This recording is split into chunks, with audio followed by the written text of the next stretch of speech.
Hello every one, എല്ലാവർക്കും ഷിദിലീസ് വ്ളോഗ്സിലേക്ക് സ്വാഗതം. ഇന്ന് നമുക്ക് യാതൊരുവിധ പ്രിസർവേറ്റീവ്സും ചേർക്കാതെ ശുദ്ധമായ രീതിയിൽ കറ്റാർവാഴയുടെ ജെല്ല് എങ്ങനെ തയ്യാറാക്കിയെടുക്കാൻ നോക്കാം. ഇങ്ങനെ തയ്യാറാക്കിയെടുക്കുന്ന ജെല്ല് ഉപയോഗിച്ച് കഴിഞ്ഞാൽ നമ്മുടെ മുഖത്തുള്ള കറുത്ത പാടുകളൊക്കെ മാറാനായിട്ടും പിന്നെ സ്ട്രെച്ച് മാർക്സ് ഒക്കെ മാറാനായിട്ടും വളരെയധികം നല്ലതാണ്. പിന്നെയെന്ന് പറഞ്ഞു കഴിഞ്ഞാൽ നമ്മളിപ്പോൾ ഓൾറെഡി ഹെയറിന് വേണ്ടിയിട്ടാണെങ്കിലും ഫേസിലൊക്കെ വേണ്ടിയിട്ടാണെങ്കിലും മാസ്ക് ഒക്കെ യൂസ് ചെയ്യാറുണ്ടല്ലേ. അപ്പോൾ അതിലൊക്കെ ആഡ് ചെയ്യാനായിട്ട് കറ്റാർവാഴയുടെ ജെല്ല് വളരെയധികം ഉപയോഗപ്പെടുന്നതാണ്. അപ്പോൾ നമുക്ക് വീട്ടിൽ തന്നെ ഇതെങ്ങനെ ശുദ്ധമായിട്ടുള്ള രീതിയിൽ തയ്യാറാക്കിയെടുക്കാമെന്ന് നോക്കാം. ഈവൻ സെൻസിറ്റീവ് ആയിട്ടുള്ള സ്കിന്നുള്ളവർക്ക് പോലും ഇത് യൂസ് ചെയ്യാനായിട്ട് സാധിക്കും. നമ്മൾ സാധാരണ വീട്ടിലൊക്കെ വളർത്തുന്ന കറ്റാർവാഴ പറിച്ചെടുത്തിട്ട് സ്കിന്നൊക്കെ റിമൂവ് ചെയ്ത് കളഞ്ഞിട്ട് മുഖത്തിടുവാണെങ്കിൽ തന്നെയും ചില സ്കിന്നുകാർക്ക് അത് അലർജി ആയിരിക്കും. അത് ഒന്നെങ്കിൽ ചൊറിച്ചിൽ പോലെ അല്ലെങ്കിൽ തടിച്ചു വരികയൊക്കെ ചെയ്യാറുണ്ട്. ഭയങ്കരമായിട്ട് സ്കിൻ ഇങ്ങനെ പൊള്ളുന്ന പോലത്തെ ഫീലിംഗ് ഒക്കെ വരാറുണ്ട് ചിലർക്കൊക്കെ. അത് സെൻസിറ്റീവ് ആയിട്ടുള്ള സ്കിന്നുള്ളവർക്കാണ് ഈ പ്രോബ്ലം. ചിലർക്ക് അങ്ങനെ ഒരു ബുദ്ധിമുട്ടേ ഉണ്ടാവില്ല. അങ്ങനെയുള്ളവർക്ക് നോർമലി പോലെ തന്നെ സാധാരണ അലോവേര വെറുതെ ജസ്റ്റ് യൂസ് ചെയ്യാവുന്നതേ ഉള്ളൂ സ്കിന്നിലും ഹെയറിലും ഒക്കെ.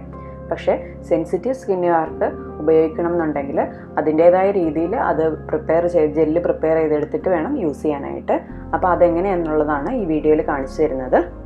പിന്നെയെന്ന് പറഞ്ഞു കഴിഞ്ഞാൽ നമുക്കിത് ഒരുപാട് അളവിൽ ഉണ്ടാക്കി വെക്കേണ്ട ആവശ്യമില്ല. ഒരു 2 ആഴ്ചത്തേക്കൊക്കെ ഉപയോഗിക്കാം. ദിവസവും ഇത് ഉപയോഗിക്കാം, ദിവസവും രാത്രി നമുക്കിത് ഉപയോഗിക്കാം. അല്ലെന്നുണ്ടെങ്കിൽ നിങ്ങൾക്ക് എപ്പോഴാണ് ഫ്രീ ടൈം കിട്ടുന്നത് ആ സമയത്ത് നിങ്ങളുടെ മുഖത്ത് ഇത് തേക്കാം. അല്ലെന്നുണ്ടെങ്കിൽ ഫേസ് പാക്കിലോ ഹെയർ പാക്കിലോ ഒക്കെ യൂസ് ചെയ്യാവുന്നതാണ്. ഇപ്പം ഞാനിവിടെ 3 കറ്റാർവാഴയുടെ തണ്ടാണ് എടുത്തിരിക്കുന്നത്. പിന്നെ അതിൻ്റെ ഉള്ളിൽ നിന്നൊരു മഞ്ഞ കളറിലൊരു ഇതുപോലെ ഇങ്ങനെ വരും, ലിക്വിഡ് പോലെ ഇങ്ങനെ വരും. അത് നമുക്ക് സ്കിന്നിൽ ഉപയോഗിച്ചിട്ടുണ്ടെങ്കിൽ ഭയങ്കരമായിട്ട് അലർജി ഉണ്ടാവും. അപ്പോൾ അത് മുഴുവൻ പോകാൻ വേണ്ടിയിട്ട് ഇതുപോലെ ഒന്ന് ചെരിച്ച് അല്ലെങ്കിൽ ഇങ്ങനെ കുത്തിച്ചാരിയിട്ട് ഇങ്ങനെ ഒന്ന് ഒരു അരമണിക്കൂറെങ്കിലും വെക്കുമ്പം അതിൻ്റെ ആ യെല്ലോ ഫ്ലൂയിഡ് ഫുള്ള് പോകും.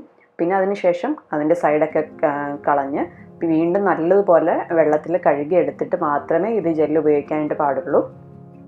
കുറേ നേരം കഴിയുമ്പോൾ വീണ്ടും ഇച്ചിരിയുടെ ആ മഞ്ഞ നിറം വരും. അപ്പോൾ ആ ഭാഗം ഒന്ന് കട്ട് ചെയ്ത് കളയുക. എന്നിട്ട് 2 സൈഡും കട്ട് ചെയ്തിട്ട് നമുക്ക് ഒന്നെങ്കിൽ പൈപ്പിൻ്റെ ചുവട്ടിൽ വെച്ചിട്ട് നന്നായിട്ട് കഴുകിയെടുക്കണം. അതിനുശേഷം നമുക്ക് ജെല്ല് തയ്യാറാക്കിയെടുക്കാം. ഇപ്പം ഞാൻ 2 സൈഡിലെ മുള്ള് ജസ്റ്റ് കളഞ്ഞിട്ടുണ്ട്. ഇനി എന്നിട്ട് നമുക്ക് ചെറിയ പീസസ് ആയിട്ട് കട്ട് ചെയ്തെടുക്കാം. അതാകുമ്പോൾ നമുക്ക് ഇതിൽ നിന്ന് ജെല്ല് പെട്ടെന്ന് എടുക്കാനായിട്ട് സാധിക്കും. ചെറിയ പീസസ് ആയിട്ട് കട്ട് ചെയ്തിട്ട് 2 സൈഡിലെയും തൊലി കളഞ്ഞിട്ട് നമുക്ക് ഈസി ആയിട്ട് അതിൻ്റെ ഉള്ളിലെ ജെല്ല് സെപ്പറേറ്റ് ചെയ്തെടുക്കാനായിട്ട് പറ്റും.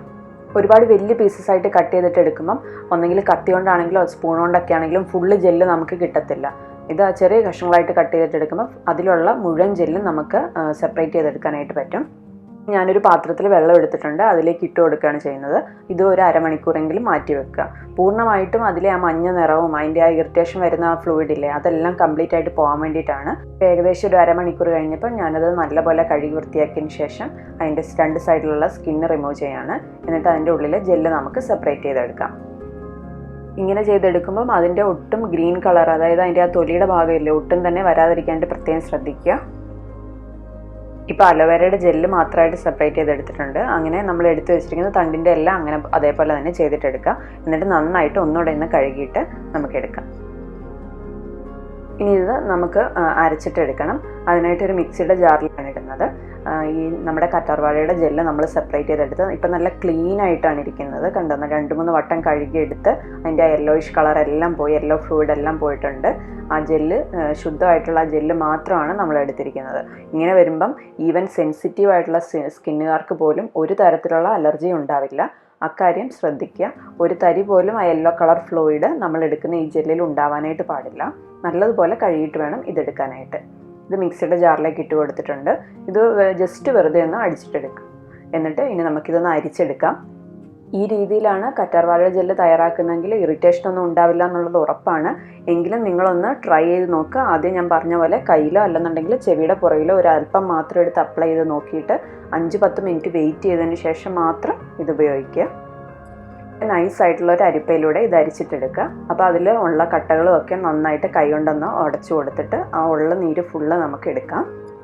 ഇപ്പോൾ നമ്മുടെ കറ്റാർവാഴയുടെ ജെല്ല്, ശുദ്ധമായിട്ടുള്ള കറ്റാർവാഴയുടെ ജെല്ല് തയ്യാറായിട്ടുണ്ട്.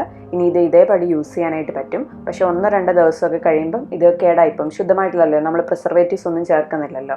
അപ്പോൾ അതുകൊണ്ട് ഇതിലേക്ക് നമുക്ക് 1-2 വിറ്റമിൻ ഇ ക്യാപ്സ്യൂളില്ലേ അതിൻ്റെ ഓയിലൊന്ന് ഇതിലേക്ക് ചേർത്ത് കൊടുക്കണം. ആ ഈ വിറ്റമിൻ ഇ ക്യാപ്സ്യൂളൊന്ന് പിന്ന് വെച്ചിട്ടൊന്ന് ഓപ്പൺ ചെയ്തിട്ട് അതിലെ ഓയിൽ മാത്രം ഇതിലേക്ക് ഇട്ട് കൊടുക്കുക. അപ്പോൾ ഇതില്ലാന്നുണ്ടെങ്കിൽ നിങ്ങളുടെ കയ്യിൽ ആപ്പിൾ സിഡർ വിനെഗർ ഉണ്ടെങ്കിൽ അതാണെങ്കിലും 1 ടീസ്പൂൺ, അധികമൊന്നും വേണ്ട. നമ്മൾ എടുത്തിരിക്കുന്നത് കറ്റാർവാഴയുടെ തണ്ടിൻ്റെ അളവിനനുസരിച്ചിട്ട് വേണം ഇത് ചേർത്ത് കൊടുക്കാനായിട്ട്.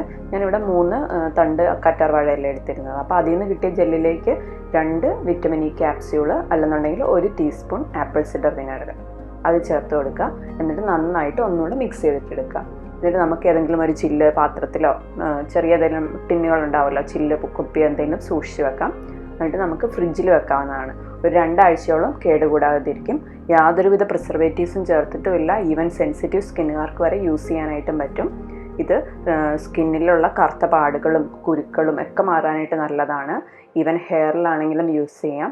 പിന്നെയെന്ന് പറഞ്ഞാൽ നമ്മുടെ സ്ട്രെച്ച് മാർക്സ് ഒക്കെ മാറ്റാനായിട്ട് വളരെയധികം പ്രയോജനം ചെയ്യുന്നതാണ്. അപ്പോൾ നിങ്ങളെല്ലാവരും ഇതൊന്ന് ട്രൈ ചെയ്ത് നോക്കണം കേട്ടോ. എന്നിട്ട് നിങ്ങളുടെ അഭിപ്രായങ്ങൾ പറയാനായിട്ട് മറക്കരുത്. വേറൊരു വീഡിയോയിലൂടെ വീണ്ടും കാണാം. അതുവരേക്കും ബൈ ബൈ.